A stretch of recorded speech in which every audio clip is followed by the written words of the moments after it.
안녕하세요. 한국공무포럼 박태순입니다. 삶을 위한 권력 만들기 유튜브 강좌를 진행하고 있습니다. 지금 2부 권력의 새로운 이해라고 하는 주제를 가지고 공부를 하고 있고요. 우리가 지난 시간에 현대적 의미의 권력, 보이지 않는 권력에 대해서 공부를 했고요. 오늘은 현대적 의미의 권력 두 번째, 우리의 사고방식과 정체성을 결정하는 권력이라는 주제를 가지고 공부를 하겠습니다. 네, 우리의 사고방식과 정체성을 결정하는 권력이라는 것이 있나 봐요? 그러니까 외면적으로 우리들의 태도를 바꾸는, 행동을 바꾸는 것뿐만 아니라 어떤 권력작용이 우리 내면으로 들어와서 우리들의 사고방식, 또 자신은 어떤 존재이고 또 무엇을 향해 갈 것인가 라고 하는 우리들의 정체성을 구성하는데 권력이 중대한 역할을 한다. 이제 그런 측면에서 사고방식과 정체성을 결정하는 권력이라고 이름을 정했습니다. 그러면 좀 더 그 내용을 자세히 말씀을 해주시기 바랍니다. 지난 시간에 보이지 않는 권력의 연장선상에 있는 거라고 이해를 하시면 되는데요. 제가 지난 시간에 룩스의 3차원 권력에 대해서 상세하게 언제 말씀을 드리겠다고 했잖아요. 그 3차원 권력에 관해서 좀 추가적으로 말씀을 좀 드리고요. 그 다음에 또 우리의 정체성을 결정하는 것과 관련해서 대표적으로 연구한 사람이 하우가드라고 하는 사람이 있습니다. 이 사람은 이제 3차원 권력을 넘어서 4차원 권력을 얘기를 하는데요. 4차원 권력에 대해서, 하우가드의 4차원 권력에 대해서 공부를 좀 하면 이 권력이라고 하는 것이 어떻게 우리 자신의 생각과 정체성을 결정하는 데 영향을 미치는지를 훨씬 더 구체적으로 알게 될 것입니다. 자, 우선 룩스의 3차원 권력에 대해서 공부를 좀 하도록 하겠습니다. 룩스는 권력의 행사와 그에 따른 인식적인 측면을 대단히 강조를 했다고 볼 수가 있는데요. 룩스의 3차원 권력을 이해하기 위해서는 앞 시간에 간단하게 살펴본 바가 있는데요. 1차원 권력과 2차원 권력에 대해서 공부를 하고 3차원 권력에 대해서 설명을 하겠습니다.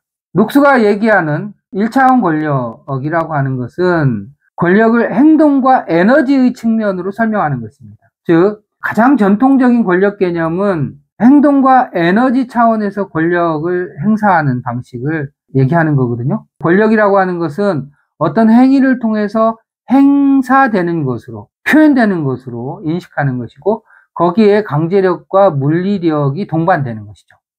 그렇게 해서 힘이 작동한다고 보는 거잖아요. 그렇잖아요. 우리가 의회에서 대표적으로 이제 로버트 다hl 같은 사람이 이런 주장을 많이 하는데, 투표를 통해서 다수결을 얻는 쪽이 의사 결정력을 갖게 되잖아요.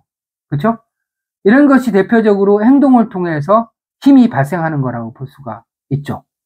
그런가 하면 경찰이 강제력을 통해서 어떤 것을 관철한다라고 할 때도 어떤 행동을 하는 에이전트, 행동을 하는 사람이 있고 그 행동을 하는 사람이 물리력이라고 하는 에너지를 통해서 일정한 행동을 함으로써 권력을 행사한다고 보는 거죠.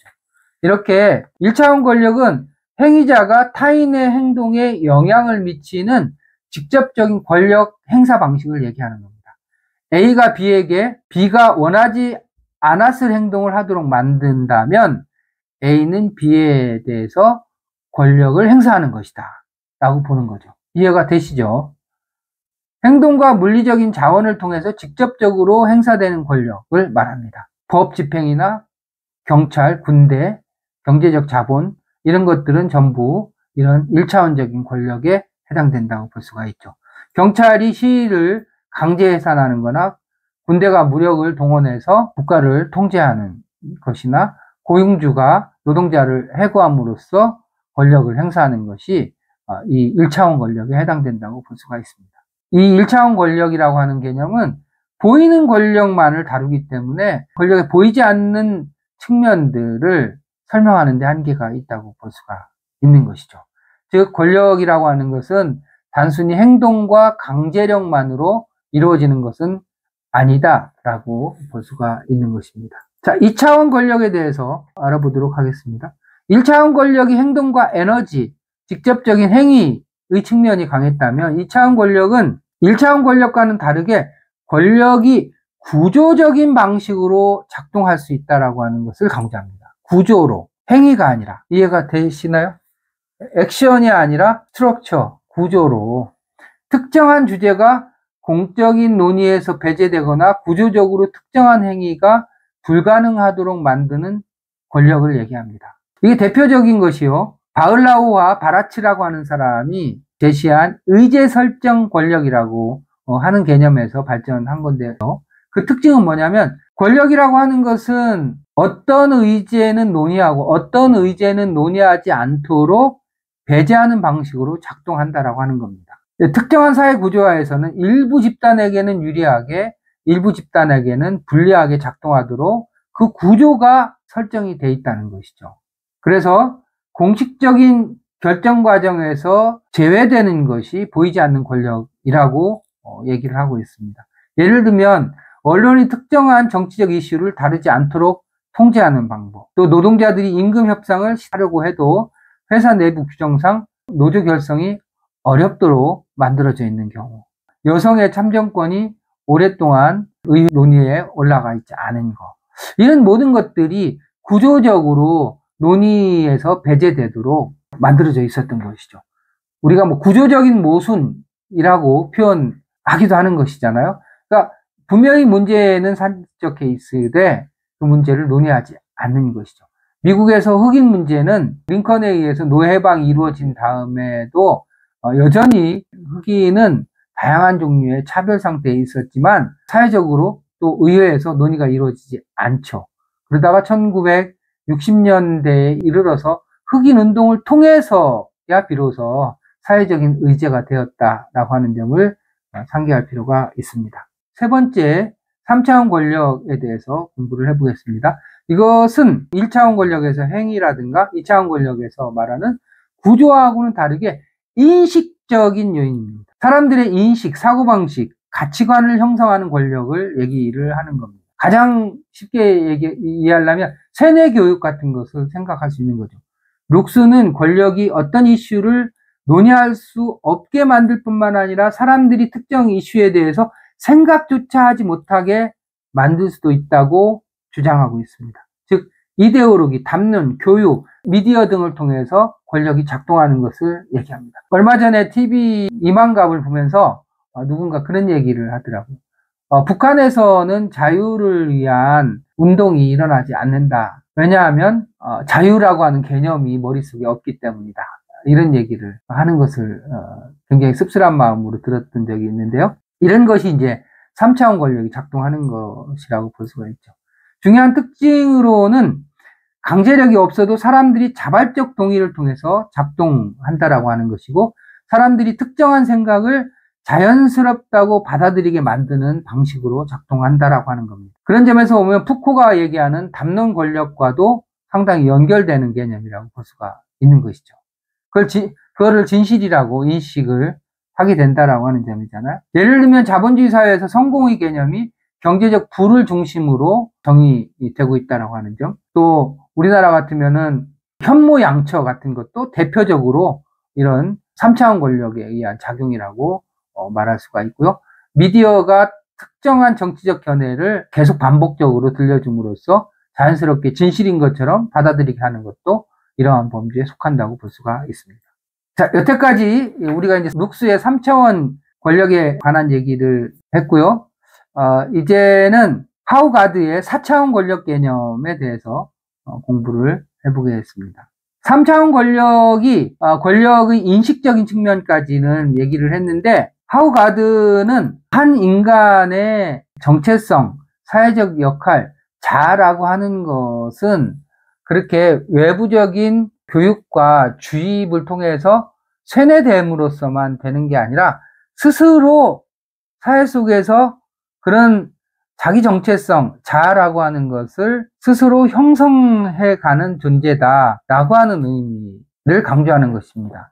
이걸 이제 사회적인 존재론이라고 하는 말로 표현을 하는데요. 이 하우가드라고 하는 사람은 룩스가 얘기한 3차원 권력에다가 어떻게 사람들은 이 사회 속에서 스스로 자기 존재를 그렇게 형성하느냐라고 하는 입장에 서서 4차원 권력 개념을 제기를 하는 것입니다.